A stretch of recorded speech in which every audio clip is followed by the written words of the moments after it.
Welcome to triple cooking channel. இன்றைக்கி நம்ம சேனலில் பாதாம் வச்சு ரொம்பவும் ஒரு ஹெல்த்தியான ஒரு ரெசிபி எப்படி பண்ணுறதுன்னு பார்க்க போகிறோம். இப்போது இது பண்ணுறதுக்கு 100 கிராம் அளவுக்கு பாதாம் எடுத்துக்கோங்க. பாதாமை ஒரு பாத்திரத்தில் சேர்த்துட்டு சுடுதண்ணி சேர்த்து இதை நல்லா ஊற வச்சுருங்க. ஊற வச்சுட்டு இதோட தோல் எல்லாத்தையும் நல்லா நீக்கி எடுத்துக்கோங்க.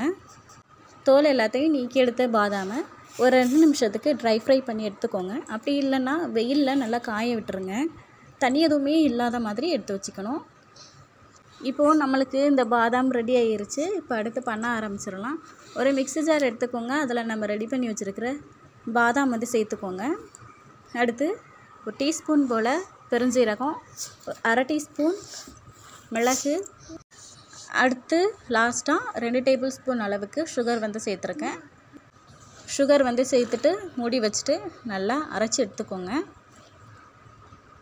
அரைச்சி எடுத்ததுக்கப்புறமா நம்மளுக்கு இந்த கன்சிஸ்டன்சிக்கு வந்து நம்மளுக்கு கிடைக்கும். இப்போ வந்து இது நான் வந்து ஒரு 3 டம்ளருக்கு ஏற்ற மாதிரி நான் ரெடி பண்ணி எடுத்துருக்கேன்.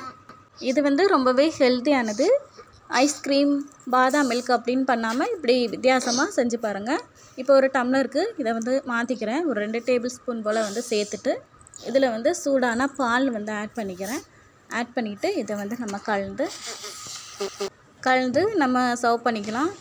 ஐ ப்ராப்ளம்ஸ் உள்ளவங்க இதை வந்து கண்டினியூவாக எடுத்துக்கிட்டிங்கன்னா நல்ல ரிசல்ட் கிடைக்கும். இது ரொம்பவும் ஹெல்த்தியான ரெசிபி கூட. கண்டிப்பாக ட்ரை பண்ணி பாருங்கள். வீடியோ பிடிச்சிருந்தால் லைக் பண்ணுங்கள். மறக்காமல் நம்ம சேனலை சப்ஸ்கிரைப் பண்ணுங்கள். நன்றி.